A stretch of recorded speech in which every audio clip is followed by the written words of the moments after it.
What's going on, guys? It's Gendo here, and welcome to episode 19 of For the Love of the Game.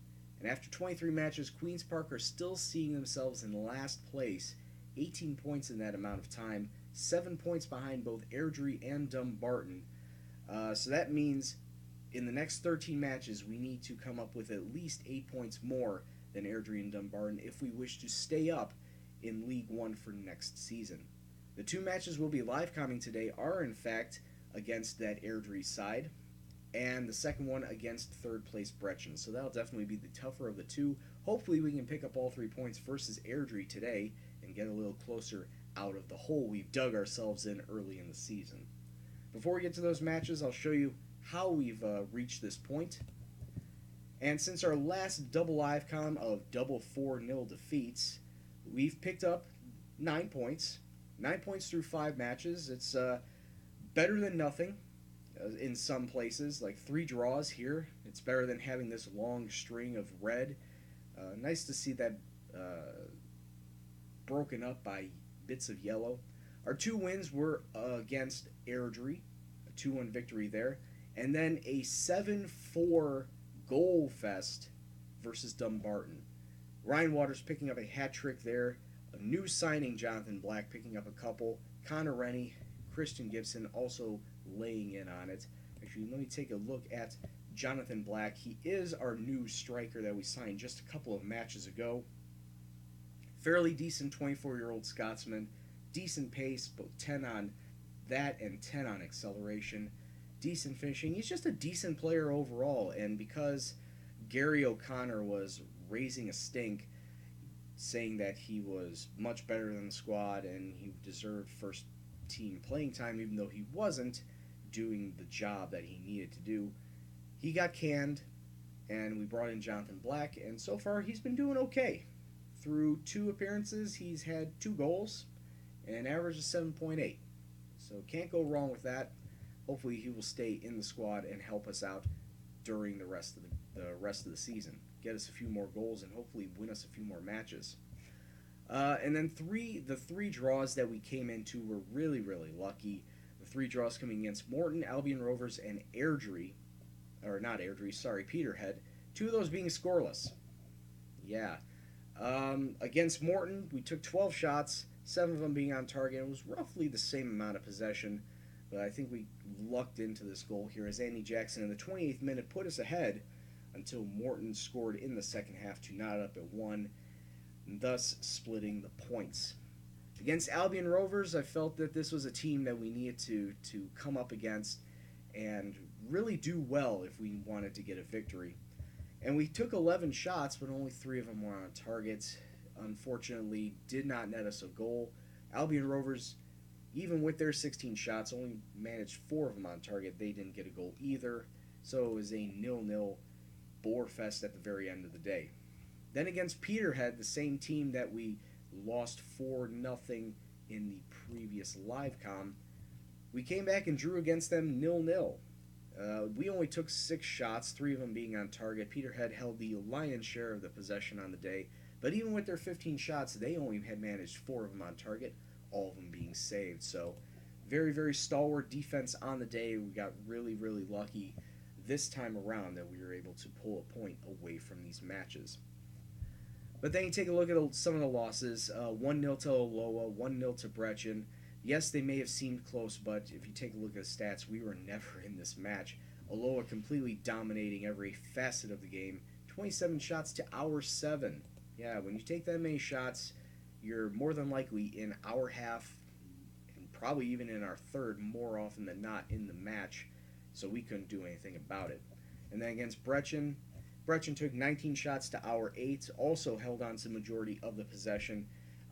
They scored very, very early, so in the end, I think that's what caused the defensive miscues causing that early goal. Probably could have been rectified and possibly could have just ended in another 0-0 draw.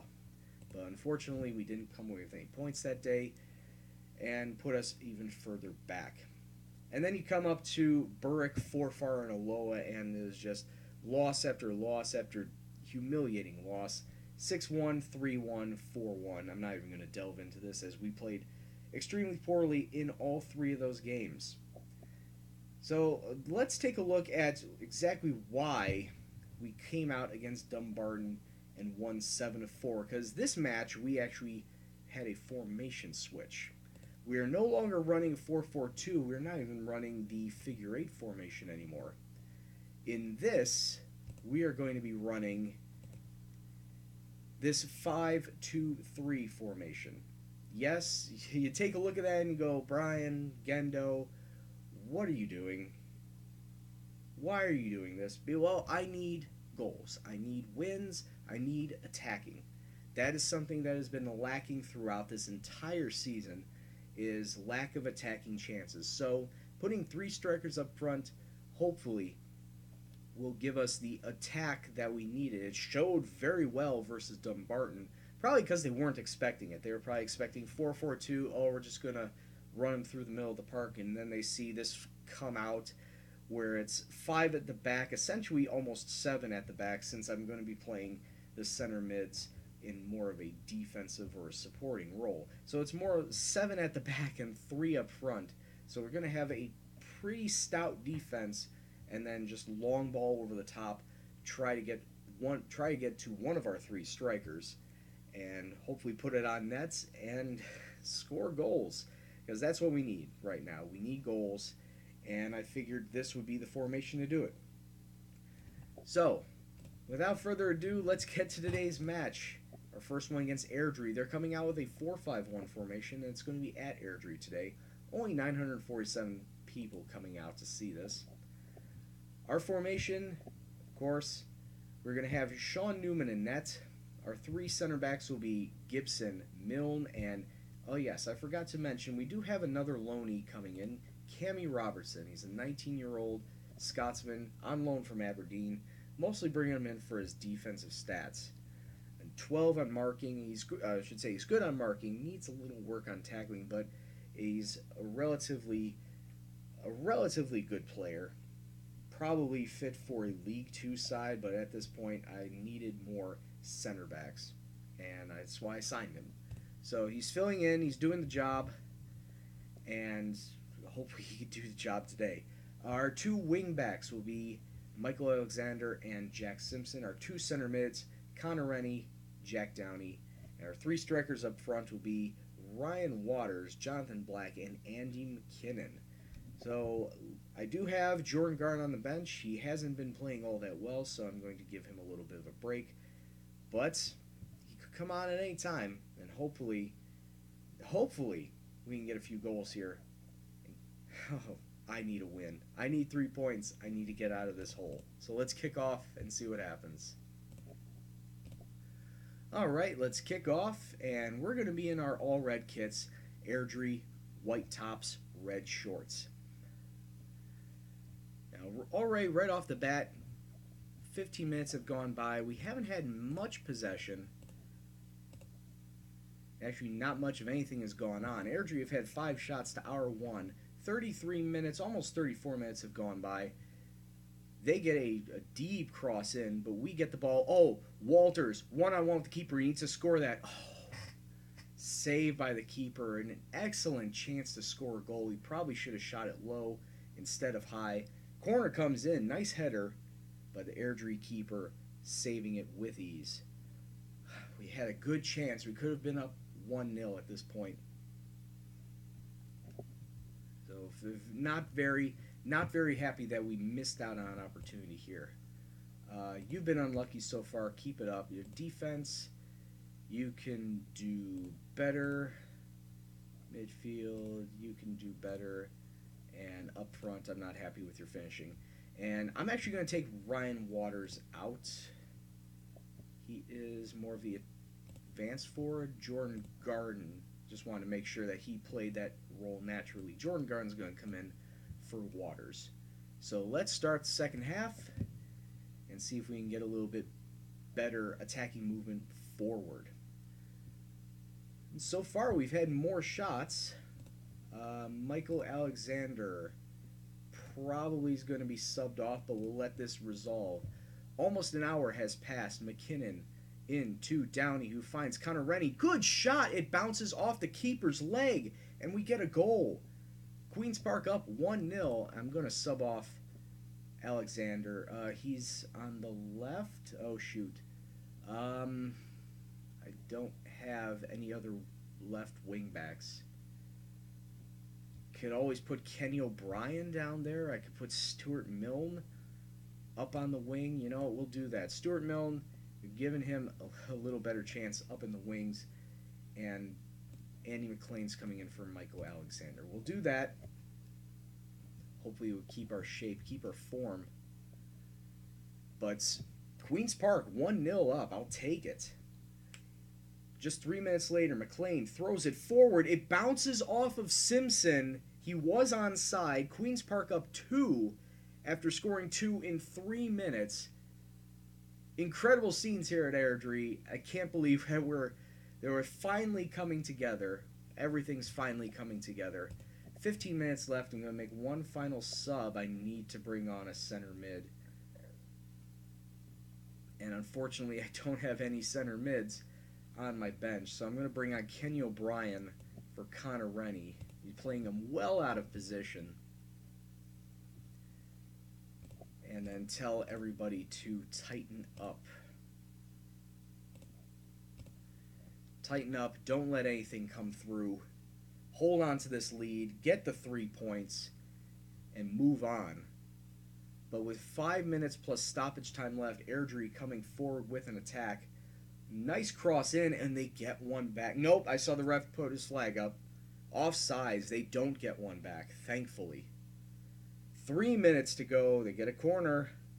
Dangerous territory. Airdrie kicking it deep. Get it out. Oh, now they get one back. It is 2-1 with 87 minutes to go. 3 minutes of stoppage time. Anything can happen here. But time is just flying by. Airdrie with one final kick. Good clearance. Full time. Queen's Park get all 3 points at Airdrie. Winning 2-1. Absolutely amazing. Very happy for you guys. Yes, live it up. Lap it up. Get those 3 points. We are now just 4 points back of Airdrie now. And as we go into the all-important match with Brechin, I know I shouldn't be saying that. We still have 12 matches left to go, but every match from here on out carries very significant weight, as even if we draw, we're dropping points. So we need to get some wins. We need to start stacking wins. Michael Alexander, okay, he's out for 9 days. Not that bad. He'll be out for a match or two. But, okay, when we come back, we'll play our second match versus Brechin. So stay right there. We'll be right back. Alright, and we're back for the second match. Queen's Park going to be hosting Brechin at Hampton Park.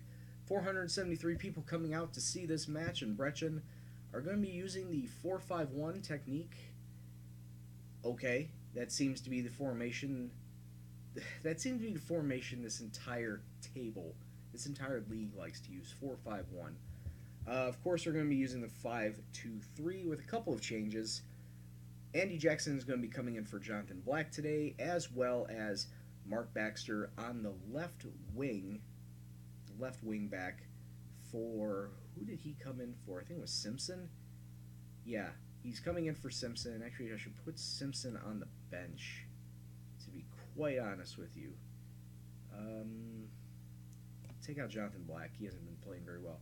Okay, so those are going to be the changes for today on the team sheet. Let's kick off and hope for the best. I don't expect a win versus Brechin. A draw would be ideal. Team talks are over. They did fairly well. And we kick off. We'll be in the black and white hoops today. Brechin, red tops, white shorts.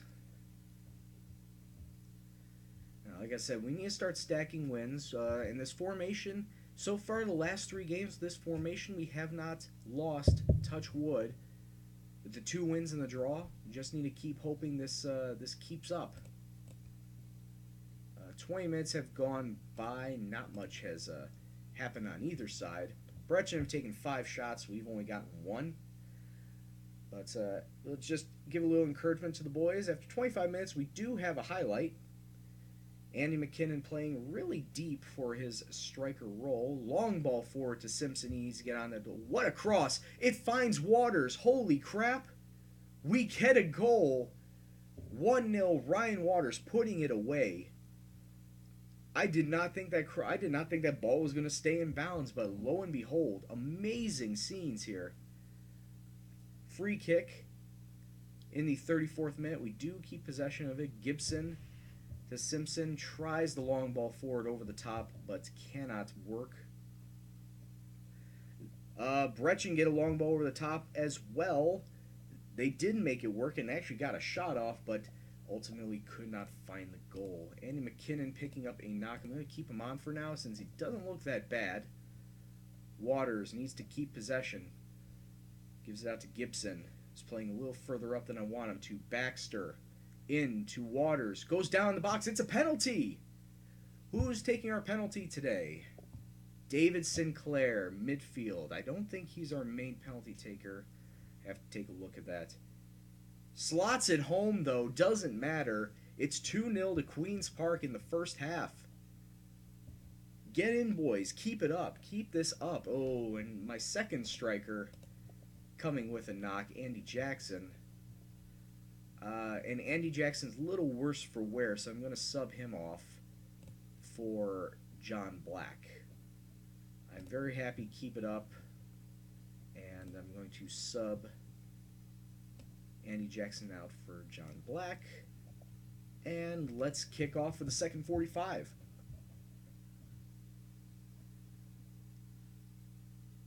Yeah, Andy McKinnon is playing in a poacher's role up front. I don't really have any other strikers that can play mainly in that poaching position. He's really the only one I have. And so far, a lot of nothing has gone on in this half. I'm going to encourage the boys right now. Just about 70 minutes gone. We do get a throw in. Maybe we can get a little bit of an attack going. Black coming through the center. Passes off to Connor Rennie, who gets it back. Who gives it to McKinnon. Injured and all. He hits the far post and it bounces in 3-0 to Queen's Park with 70 minutes gone. Amazing. I think I've hit my wonder formation, guys. Alright, we're going to bring people on. I think we're going to make both the subs now. Paul Simpson's going to be coming on for Mark. Oh, wait a minute. Undo that. Wrong position. Paul Simpson's going to be coming on for David Sinclair. I need to bring out Mark Baxter, but I don't really have anybody that could do that. Well, I could do this again.